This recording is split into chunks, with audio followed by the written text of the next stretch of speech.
ভাইটি কি নাম তোমাৰ? হা? সাদ্দাম হুছেইন। সাদ্দাম হুছেইন ক'ত ঘৰ? হা? বৰপেটা। কিমান দিনৰ পৰা গুৱাহাটীত আছিলা? মই ৰেপিডো মাৰো 2 বছৰ। 2 বছৰ আছে গুৱাহাটীত। ঠিক উবেৰ চলা না? ৰেপিডো মাৰো। ৰেপিডো। কিন্তু মাজত মই বেংগলৰ সাদ্দাম হুছেইন বৰপেটা। ঠিক আছে।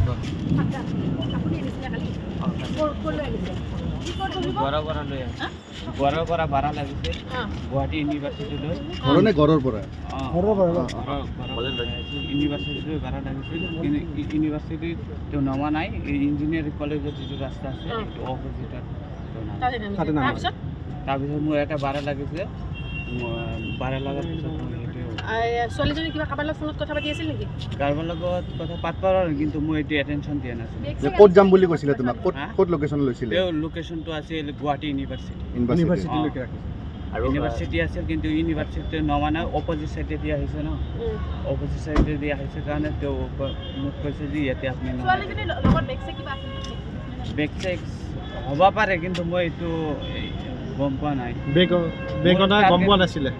গম পোৱা নাই। কাৰোবাৰ লগত কথা পাতিছিল নেকি গাড়ীত বহাৰ পিছত? গাড়ীখনত কথা পাতিছিল, কিন্তু মই এইটো গম পোৱা নাছিলোঁ। কি কৈছিলে? কি কথা পাতিছিল? এইটো লাহে লাহে কথা পাতিছে, মই ইমান নাজানো। মানে মোৰ ঘৰত নে ঘৰত কওকচোন। ঘৰৰ সন্মুখত ঠিক আছে।